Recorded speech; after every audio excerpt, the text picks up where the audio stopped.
जमाले हुस्न यूसुफ पर फकत आशिक जुलैहाती तुम्हारे रूए रोशन पर सारे जहां बजाई समग्र दुनिया पागल হয়ে গেছিল রাসূল করিম সাল্লাল্লাহু আলাইহি ওয়াসাল্লামের সৌন্দর্য। বুখারী শরীফ 3544 নম্বর হাদিস। হাদিস রাবী হচ্ছে আনাস ইবনে মালিক রাদিয়াল্লাহু তাআলা আনহু। ওয়া আনাস ইবনে মালিক রাদিয়াল্লাহু তাআলা আনহু قال كان رسول الله صلى الله عليه وسلم ربعة من القوم ليس بالطويل ولا بالقصير أزهر اللون ليس بجعد قطة ولا بسخط رجل ولا بآدم। রাসূল করিম সাল্লাল্লাহু আলাইহি ওয়াসাল্লাম সম্পর্কে আনাস বলেন, আনাস 10 বছর সেবা করেছিলেন রাসূলের। তিনি বলেছেন রাসূল ছিল কওমের মধ্যে একটা অনুষ্ঠানের মধ্যে সর্বোচ্চ, তিনি হচ্ছে সবার চাইতে উঁচু, কিন্তু তিনি দাঁড়ালে মনে হতো না সবার চাইতে লম্বা। লা বিত্তবিল, অতিরিক্ত লম্বা ছিলেন না, দেখতে মানুষ যেন না বলে কারণের হাম্বা অতি লম্বা, এরকম দেখেন না। বিদ্যুতের তুনি, বিদ্যুতের হাম্বা অতি লম্বা, এটা না বলে মতো এরকম অতিরিক্ত লম্বা ছিলেন। ওয়ালা বিত্তবিল কসির, অতিরিক্ত বাড়িও ছিলেন, কিন্তু রসুল যখন বসতেন মনে হচ্ছে সবার উঁচুতে রসুলের মাথা। সুবহানাল্লাহ। রাসূল করিম সাল্লাল্লাহু আলাইহি ওয়াসাল্লাম চুলগুলো ছিল কোঁকড়ানো একেবারে, এবং সীতা পারতেন, রসুল সীতার মাঝখানে আতর দিতেন। রাসূল করিম সাল্লাল্লাহু আলাইহি ওয়াসাল্লাম একটা চুল বেশি লাল হয়ে গিয়েছে। নবীকে প্রশ্ন করা হলো এটা কেন? বলে আতর দিতে দিতে যে জায়গায় আতর দিতেন সেই চুলটা কি হয়ে গেছিল? লাল হয়ে গেছে। রাসূল করিম সাল্লাল্লাহু আলাইহি ওয়াসাল্লামের চুলগুলো ছিল ডেউ ডেউ, এত চমৎকার ছিল। বিয়াযু ইবতাইহি, রাসূলের বগলের নিচে এত সাদা ছিল, সূর্যের চাইতে বেশি সাদা ছিল বগলের নিচে। সুবহানাল্লাহ। রাসূল কোনো বিপদে হাত তুলতেন, এইভাবে হাত তুলতেন, আমরা তো হাত তুলি এইভাবে। রাসূল দোয়া করার সময় মাঝখানে হাত তুলতে তুলতে এইভাবে তুলে ফেলতেন। সাহাবায়ে কেরাম রাসূলের বগল নিচে সব দেখতেন যেন সূর্যের চাইতে বেশি সাদা। সুবহানাল্লাহ, এত সুন্দর ছিল রাসূল করিম সাল্লাল্লাহু আলাইহি ওয়াসাল্লামের সুন্দরতা ছিল।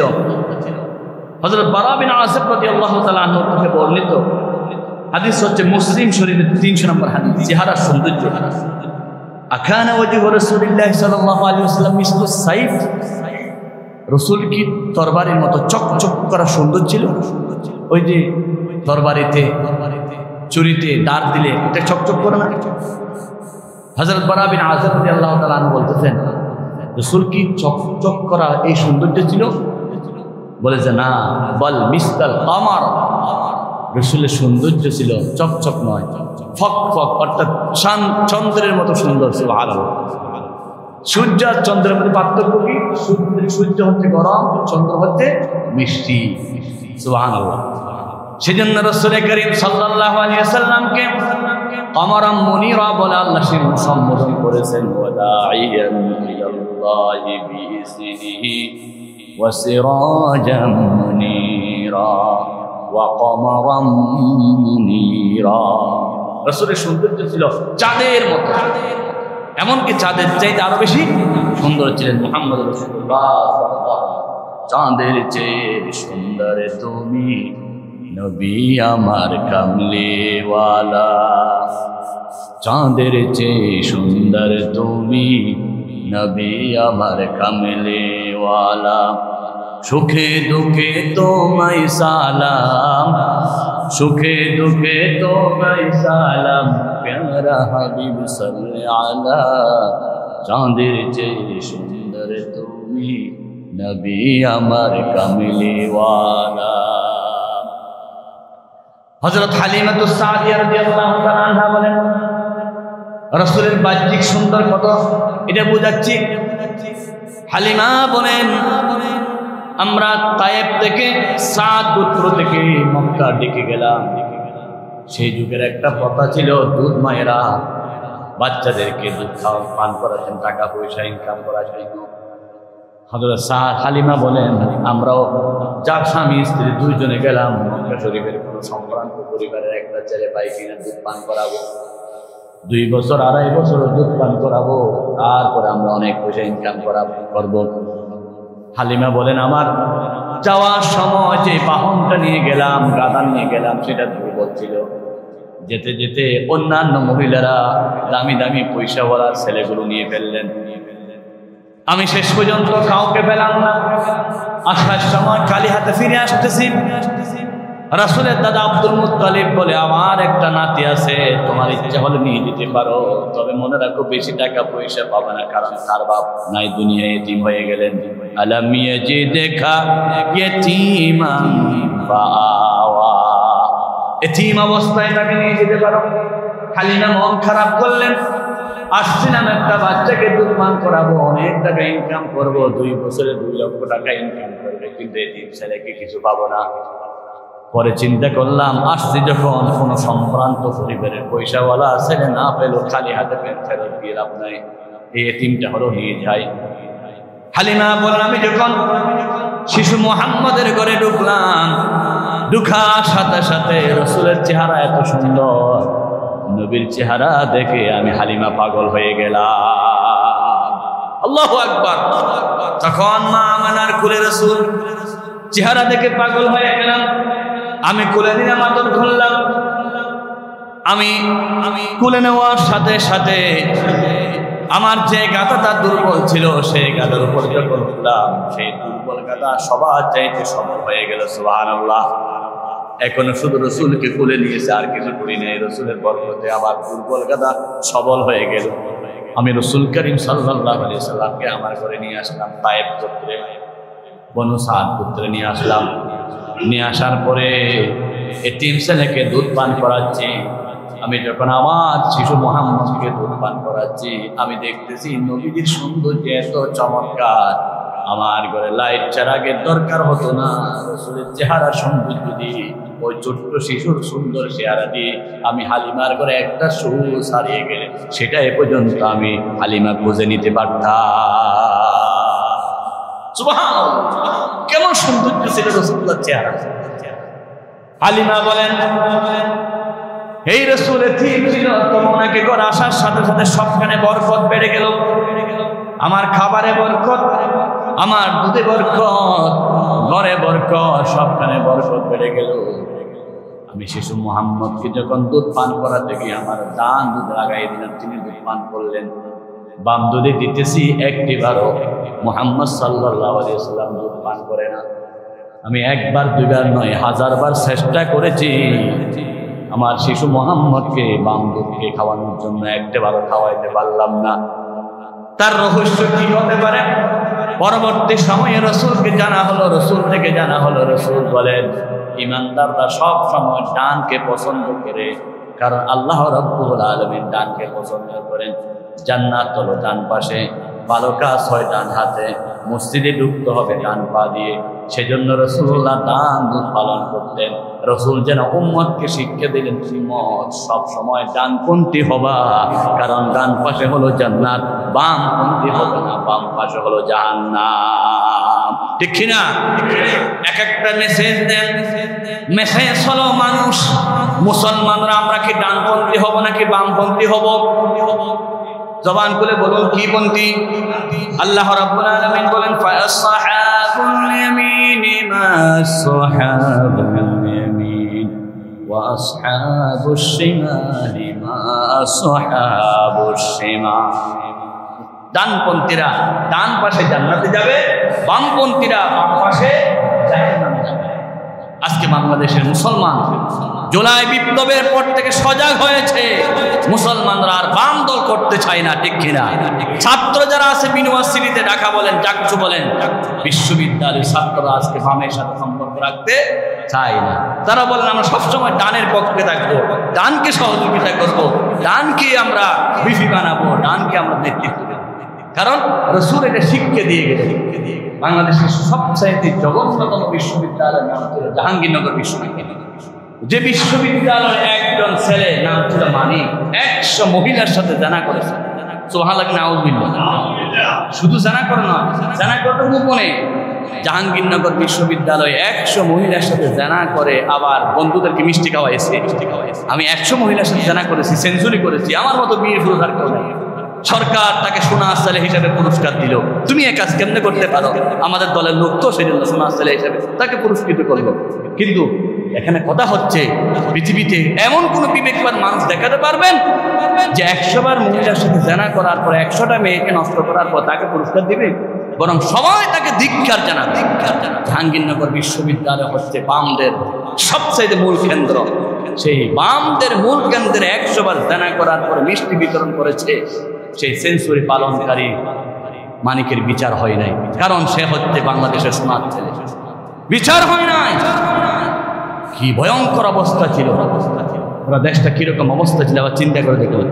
সেরকম জাহাঙ্গীরনগর বিশ্ববিদ্যালয় আজকে ডানরা বিজয় হওয়া মানে বিশাল এক ব্যাপার। বলুন সুবহানাল্লাহ। তার মানে বাংলাদেশের ছাত্র সমাজ, বাংলাদেশের যুব সমাজ, বাংলাদেশের সব সমাজ জেগেছে, আজকে বামকে তালাক দিচ্ছে, সবাই ডানকে গ্রহণ করতেছে। সুবহানাল্লাহ। মা বোনরা বলতেছে আমরা যদি নিরাপত্তা পেতে চাই, ডানদের কাছে আমাদের নিরাপত্তা, বামদের কাছে নিরাপত্তা নয়। বামরা 100 জানা করে আমাদের জীবনকে নষ্ট করেছে, সতীত্ব ধ্বংস করেছে। নিরাপত্তা যদি পেতে চাই, শান্তি যদি পেতে চাই, আমাদেরকে ডানপন্থী হতে হবে, ডানপন্থীদের পক্ষে আমাদের থাকতে হবে। তাহলে বিশ্ববিদ্যালয় নিরাপদ, ছাত্র সমাজের নিরাপদ, শিক্ষা প্রতিষ্ঠান নিরাপদ। এটাই হলো রাসূলুল্লাহ সাল্লাল্লাহু আলাইহি ওয়াসাল্লামের মেসেজ। বলুন না সুবহানাল্লাহ। আপনার শুনে আশ্চর্য হয়ে যাবেন, ঢাকা সলিমুল্লাহ হলে 16 বছর যে আজান দিতে দেন, 16 বছর পরে আজান দিচ্ছে মাইকে। কেমন? এটা কি বাংলাদেশের বিশাল ইতিহাস নয়? 16টা বছর একটা কলেজে, একটা বিশ্ববিদ্যালয়ে, একটা হলে মাইকে আজান দিতে দেয় নাই। কত বেশি মারাত্মক অবস্থা ছিল বাংলাদেশে। সেজন্য আল্লাহ হাবিব বলেছেন, ফারিকুন ফিল জান্নাতি ওয়া ফারিকুন ফিস সাঈর। পৃথিবীর মানুষ হলে 2 দলে বিভক্ত। কয় দল? সবাই বলুন কয় দল? একটা হলো জান্নাতি দল আর একটা হলো জাহান্নামী দল। জান্নাতি দল যারা, তারা সব সময় ডান পক্ষে থাকে, কারণ জান্নাত হলো ডান পক্ষে। জাহান্নামী দল যারা, তারা বাম পক্ষে থাকে। আজকে থেকে সিদ্ধান্ত নিতে হবে আমরা এমন নবীর উম্মত যে এই নবী নিজে ডানপন্থী ছিলেন, ডানপন্থীদেরকে মহব্বত করতেন।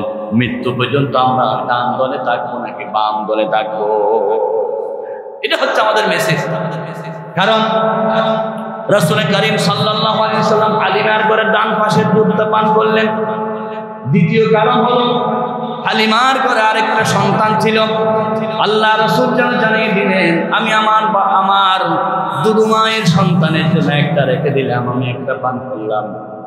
তার অর্থ হলো দুনিয়ার মানুষকে আল্লাহর নবী মেসেজ দিলেন, তুমি তোমার ভাইয়ের সম্পদ দখল করো না, বোনের সম্পদ দখল করো না। বাবার পক্ষ থেকে তুমি যে জায়গার টুকরা পেয়েছো সেটা নিয়ে শুকরিয়া করো। তোমার ভাইয়ের সম্পদ, বোনের সম্পদ দখল করে তুমি সুখী হতে পারবা না। পরের সম্পদ লুট করে তুমি কখনো সুখী হতে পারবা না। কেন রে ভাই আপনি অপরের সম্পদ নষ্ট করবেন? আল্লাহ আপনাকে নামাজ, রোজা, হজ, যাকাতের গুনাহ যদি মাফ করে, পরের হকের গুনাহ কখনো ক্ষমা করবে না। আজকে অধিকাংশ মামলা মোকদ্দমা সব হকের কারণে, ফৌজদারি মামলা, জায়গা জমিনের মামলা 20 বছর 30 বছর সমাধান হচ্ছে না। কেন সমাধান হচ্ছে না? লোভের কারণে। আমিও চাই এই জায়গাটা আমি খাবো, আমার ভাইও চাই, আমার ভাই। সাহাবায়ে কেরামের যুগের মধ্যে প্রতিযোগিতা হলো শুধু সম্পদ দেওয়ার জন্য। একজন এক ভাই একটা জায়গা কিনেছে, হাদিস সাক্ষী। ওই জায়গার ভিতরে স্বর্ণের কিছু টুকরা পাওয়া গেছে। জায়গার মালিক বলতেছে, এই স্বর্ণের টুকরাটা আগে যা ছিল তাকে দিতে হবে। তাকে দেওয়ার জন্য পাগল হয়ে গেল, তোমাকে দিতে হবে। যিনি জায়গা কিনেছে সে আগের মালিককে দিতে চায়। আগের মালিক বলে, আমি জায়গা বিক্রি করে ফেলেছি, সব তোমার, এখানে আমার কিছু নাই। দুইজনের মধ্যে দ্বন্দ্ব হয়ে গেল, সম্পদটা কে নিবে? লোভের কারণে নাকি আল্লাহর ভয়ের কারণে? আমাদের সমাজে দ্বন্দ্ব হয় নেওয়ার জন্য, সাহাবায়ে কেরামের সমাজে দ্বন্দ্ব হতো দেওয়ার জন্য। দিয়ে দাও, কারণ আমার দুনিয়া আসল জীবন নয়, আসল জীবন আখিরাতের জীবন। সেই জীবনে সুখ পেতে হলে অপরের হক যদি আমার কাঁধের উপর থাকে, কোনোদিন সুখ পাবো না। রাসূল করিম সাল্লাল্লাহু আলাইহি ওয়াসাল্লাম বলেছেন, আতাদুরুনা মাল মুফলিস। আমার সাহাবা, আমার উম্মতরা, তোমরা জানো পৃথিবীতে সবচাইতে দরিদ্র ব্যক্তি কে? সাহাবীরা বলেন, মাল্লাহু দিনার, মাল্লাইসা লাহু দিনার ওয়ালা দিরহাম। যার টাকা পয়সা নাই, সম্পদ নাই, বাড়ি নাই, গাড়ি নাই, ফ্ল্যাট নাই, প্লট নাই, সে হবে সবচেয়ে বড় দরিদ্র। রাসূল করিম সাল্লাল্লাহু আলাইহি ওয়াসাল্লাম বলেছেন, না, সবচাইতে বড় দরিদ্র অসহায় কিয়ামতের দিন হবে যার টাকাও আছে, সম্পদ আছে, সব আছে, কিন্তু পাওনাদার আছে। আমলের কারণে সে জান্নাতের ফয়সালা হয়ে গেল। এমন সময় পিছন থেকে একজন এসে বলবে, ও আমার ভাই, তুমি আবাসিক এলাকার পাশে বাজার থেকে কিছু বাজার খরিদ করেছিলে বাকি টাকায়, কিন্তু টাকা দাও নাই, আমার টাকাগুলো এখন দাও। হাসরের ময়দান টাকা পাবে কই? নবীজি বলেছেন, হক তার যে আমল আছে, সওয়াব আছে, সওয়াব থেকে কিছু সওয়াব মুদির দোকানদারকে দেওয়া হবে, কিছু সওয়াব দেওয়া হবে ওষুধের দোকানকে। যতজনে টাকা পাবে ততজনকে হক দেওয়া হবে। পরিশেষে ওই জান্নাতি ব্যক্তি জাহান্নামী হয়ে যাবে, পাওনাদাররা সোজা জান্নাতে চলে যাবে। আল্লাহু আকবার। আমার ভাইরা, সেজন্য বলি, মাথা ঠান্ডা মাথায় চিন্তা করে লিখে রাখেন কে কত টাকা পাবে, এখন থেকে দেওয়া শুরু করেন। খরচ করে ঘি খাওয়ার দরকার নাই, বুকে সাহস নিয়ে হাত নিয়ে বলবেন, আমার থেকে কেউ টাকা পায় না। যেদিন সেটা বলতে পারবেন সেদিন আপনি কাটিয়ে দিন। কিসের আপনার তাহাজ্জুদ, কিসের আপনার ইবাদত? আপনি যদি বলতে না পারেন আমার থেকে কেউ টাকা পায় না, এটা আপনাকে সিদ্ধান্ত নিতে হবে। আমি কারো হক কবরে যেতে চাই না, হাসরে যেতে চাই না। ইনশাআল্লাহ আমি আমার বুকে হাত দিয়ে বলতে পারি, কেউ আমার থেকে একটা কথা বলে। এইভাবে সবাইকে খাঁটি ইমানদারের হকের ব্যাপারে মজবুত থাকতে হবে। হক আল্লাহ মাফ করবে। রাসূল করিম সাল্লাল্লাহু আলাইহি ওয়াসাল্লামের দুদু মা হালিমা বলেন, আমার শিশু মুহাম্মদ আমার ঘরে থাকা অবস্থায় এইভাবে করে তিনি দুধ পান করতেন। যখনই রাসূল করিম সাল্লাল্লাহু আলাইহি ওয়াসাল্লামের বাথরুমের হাজত হতো, পায়খানার প্রস্রাবের হাজত হতো, তিনি কখনো কাপড় তুলতেন না, শুধু কান্না করতেন। কান্না করলে হালিমা বুঝে শিশু মুহাম্মদ এমনি কাঁদে না, নিশ্চয় না প্রস্রাব পায়খানার হাজত হয়েছে। আমি হালিমা গিয়ে রাসূলুল্লাহর হাজত সারাতাম, কিন্তু নবীজি একদিনের জন্য হাতের উপরে কোনোদিন কাপড় তুলতে দেয় নাই। আল্লাহু আকবার। এটা কোন বয়সের কথা বলতেছি? ছোট্ট শিশু, দুধের শিশু অবস্থায় রাসূলুল্লাহ সতর্ক তুলতেন। রাসূলুল্লাহ সাল্লাল্লাহু আলাইহি ওয়াসাল্লাম এভাবে করে অর্থাৎ পিছন দিয়ে সুন্দর ভদ্রতার সহিত কাজ সারছেন। আল্লাহ নবী এত ভদ্র ছিলেন, ছোট্টবেলায় রাসূলের সতর কেউ দেখে নাই। সুবহানাল্লাহ। রাসূল করিম সাল্লাল্লাহু আলাইহি ওয়াসাল্লামের আম্মা জান হালিমাতুস সাদিয়া রাদিয়াল্লাহু তাআলা আনহা বলেন, আমার ঘরে দীর্ঘদিন থাকা অবস্থায় রাসূলের এক বিন্দু পরিমাণ কোনদিন আমি ওন্না দেখি নাই। নবীর বয়স যখন 4 বছর চুই হলো, রাসূল করিম সাল্লাল্লাহু আলাইহি ওয়াসাল্লামের কাছে দুইজন ফেরেশতা আসলেন। রাসূলের সিনা মুবারক ফাটলেন, রাসূলের সিনা মুবারক পেটে কি যেন করলেন, ফেরেশতা চলে গেলেন। আল্লাহ নবী বললেন, পৃথিবীর ইতিহাসে আমার রাসূলের বক্ষ বিদীর্ণ হয়েছে 4 বার। সেটাকে আরবিতে বলা হয় শক্ত সদর, বাংলায় বলা হয় বক্ষ বিদীর্ণ, ইংরেজিতে বলা ওপেন হার্ট সার্জারি। কয়বার হয়েছে? 4 বার। রাসূলুল্লাহ সাল্লাল্লাহু আলাইহি ওয়াসাল্লাম ওপেন হার্ট সার্জারি হয়েছে কোনো ব্লক পাওয়ার কারণে নয়। দুনিয়ার যত কিছু আছে সব কিছু দুই রাসূলকে জান্নাতের পানি দিয়ে, হাউজে কাউসারের পানি দিয়ে বারবার হাতকে পরিষ্কার করেছেন স্বয়ং আমার আল্লাহ। সুবহানাল্লাহ। কোনো ব্যথা দেওয়া হয় নাই, কোনো কষ্ট দেওয়া হয় নাই। রাসূল করিম সাল্লাল্লাহু আলাইহি ওয়াসাল্লামের দুধের বয়স যখন শেষ হয়ে গেল, হালিমা বলেন, আমি আমানার কাছে পৌঁছাইয়া দিলাম। আমানার কাছে পৌঁছাইয়া দেওয়ার পরে আমানা রাদিয়াল্লাহু তাআলা আনহার কাছে 2 বছর 2.5 বছর ছিলেন।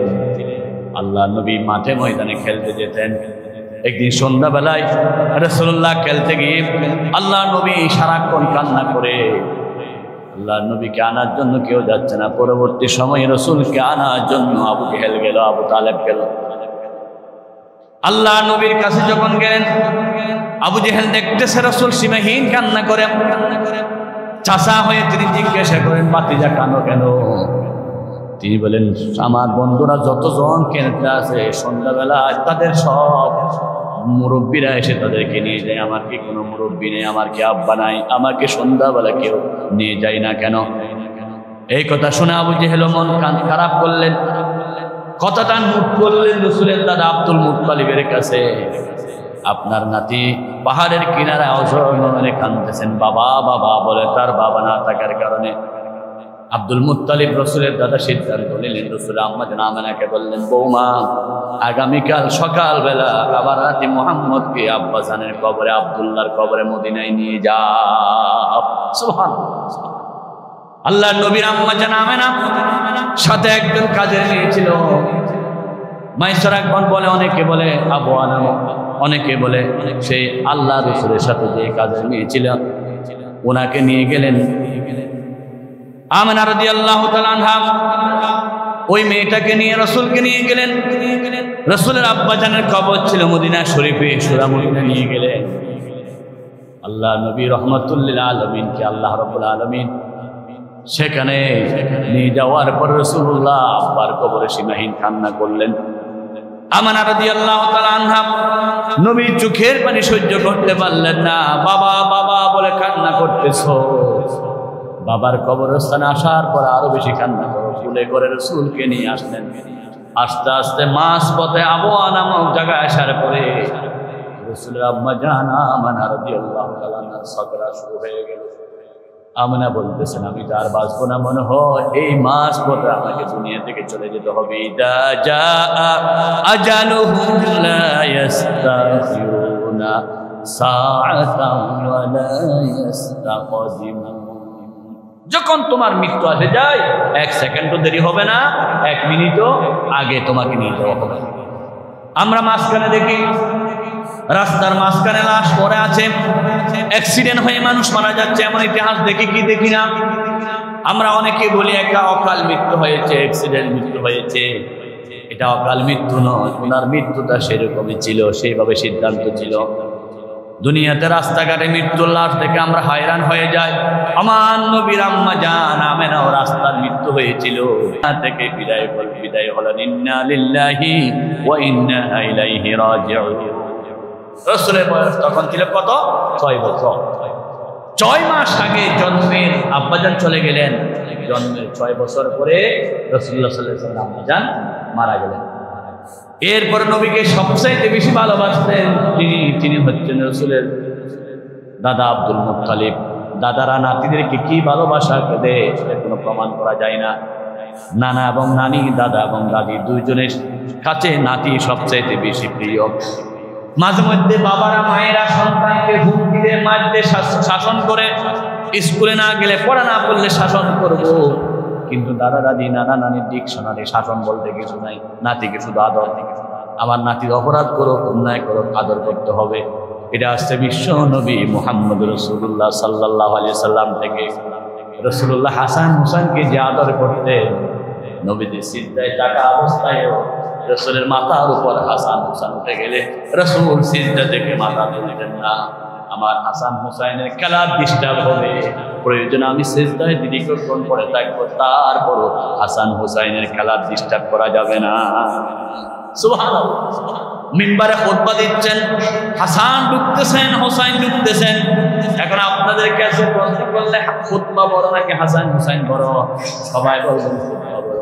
কিন্তু দয়াল নবী খুতবা বন্ধ করে নাতিকে আদর করলেন। সুবহানাল্লাহ। আমাদের সমাজের কোন ইমাম যদি ছেলেকে আদর করতে গিয়ে খুতবা থেকে নেমে যায়, সাথে সাথে ইমামতি চলে যাবে, হুজুর আপনি বাচ্চা নিয়ে থাকেন, এখানে নামাজ পড়াইতে হবে না। কিন্তু রাসূল করিম সাল্লাল্লাহু আলাইহি ওয়াসাল্লাম বাচ্চাদেরকে কি আদর দেখাতেন! হাসান হুসাইনের মিম্বারে খুতবা বন্ধ করে দিয়ে আদর করতেন। সুবহানাল্লাহ। নবী করিম সাল্লাল্লাহু আলাইহি ওয়াসাল্লামের বয়স 8 বছর। দাদা আব্দুল মুত্তালিব সীমাহীন আদর করতেন, কত আদর শেষ করা যাবে না। আব্দুল মুত্তালিব সকরাত শুরু হয়ে গেল 8 বছর বয়সে। আব্দুল মুত্তালিব ডাকলেন, ছেলেদেরকে ডাকলেন, আমার ছেলে আব্দুল্লাহ নাই।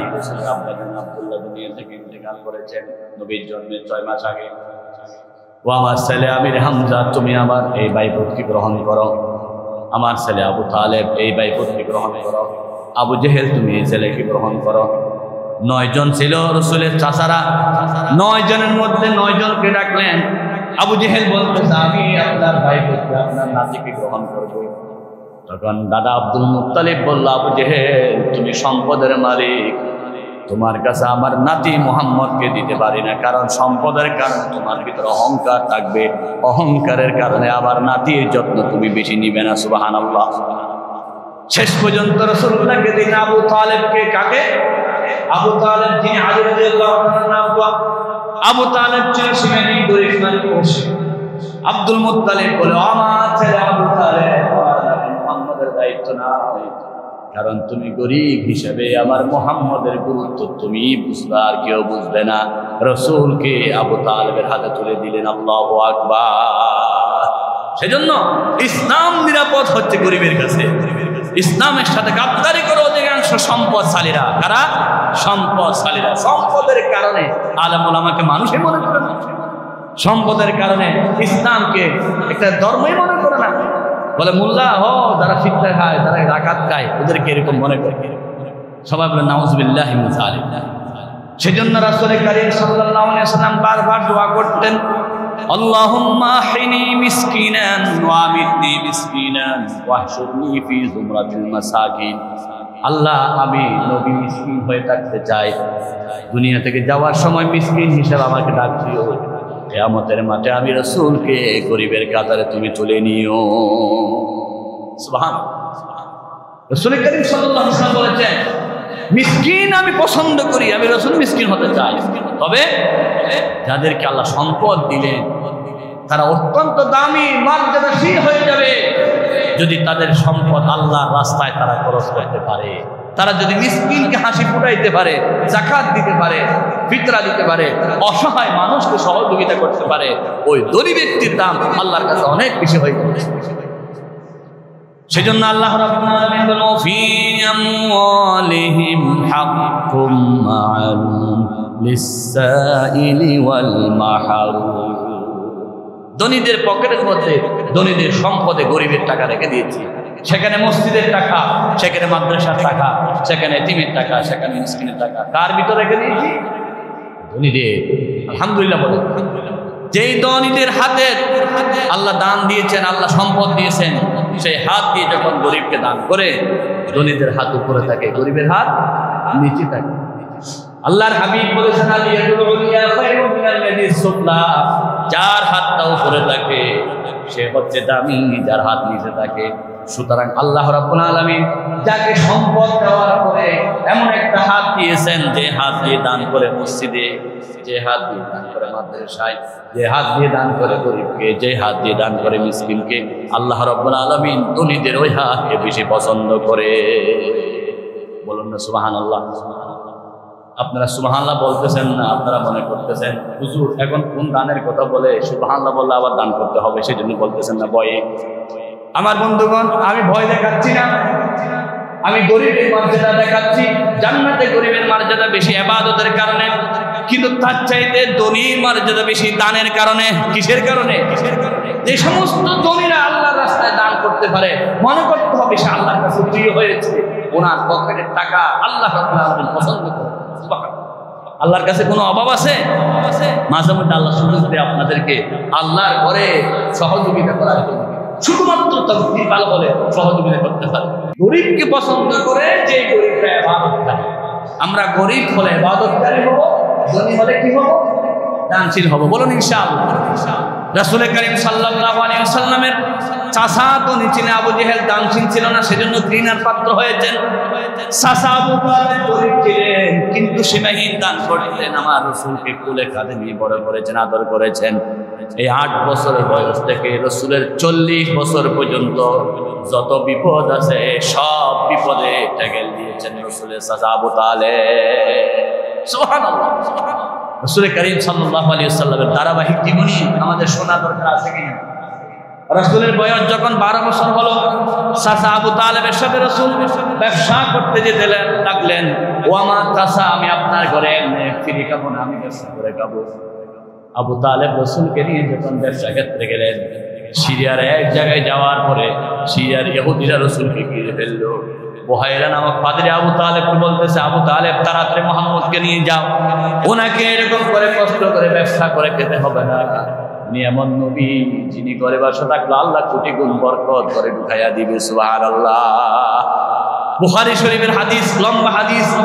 রাসূলের যে চরিত্রগুলোর কথা তাওরাত কিতাবে আছে, ইহুদি পাদ্রী সেটা পিটেন হয়ে নবীর চেহারা দেখলেন। এবার বললেন নবীর বাবা আছে নাকি? আবু তালেব বলল আমি বাবা। ইহুদি পাদ্রী বলল খবরদার মিথ্যা বলিও না, এটার বাবা থাকতে পারে না, এটার জন্মের আগে বাবা মারা গেছে। বলে তুমি কেমন জানো? কিতাবে পেয়েছি, তাওরাত কিতাবে শেষ নবী যিনি হবেন তার বাবা দুনিয়ায় থাকবে না, জন্মের আগে মারা গেছেন। আবু তালেব বলেন সত্যি কথা, ওনার আব্বা মারা গেছে। আমি বললাম চাচা। আবার ইহুদি পাদ্রী বলেন উনি সাধারণ মানুষ নয়, তিনি হচ্ছেন দু জাহানের বাদশাহ নবী রহমতুল আলামিন। বলুন সুবহানাল্লাহ। এটা কয় বছর বয়সে? 12 বছর বয়সে। 17 বছর বয়সে রাসূলুল্লাহ হিন্দু গঠন করলেন সমিতি। কি কি দ্বারা ছিল আগামী জুমায় বলবো ইনশাআল্লাহ। আমরা ধারাবাহিকভাবে রাসূলের জীবনী আজকে জন্ম থেকে 17 বছর পর্যন্ত বললাম। আগামী জুমায় 17 বছর থেকে বাকি জুমায় বাকি বলবো ইনশাআল্লাহ। সবার প্রতি উদাত্ত আহ্বান, রাসূলুল্লাহর জীবনী থেকে আমাদেরকে শিক্ষা নিতে হবে, আল্লাহ নবীর মেসেজ থেকে আমাদেরকে শিক্ষা গ্রহণ করতে হবে। শুধু রাসূলের নামে মিলাদ পড়ে তাবরুক খাওয়া, বিরিয়ানি খাওয়ার নাম মিলাদ নয়। মিলাদ হলো রাসূলের জন্মের সাথে রাসূলের কর্মের সাথে আমরা মেসেজগুলো অনুসরণ করে নিজের জীবনকে পরিবর্তন করব। আল্লাহ রাব্বুল আলামিন যাতে নবীর আদর্শ থেকে শিক্ষা গ্রহণ করে আমাদেরকে সত্যিকার মুসলমান হওয়ার তৌফিক দান করে। জুড়ব না আমিন।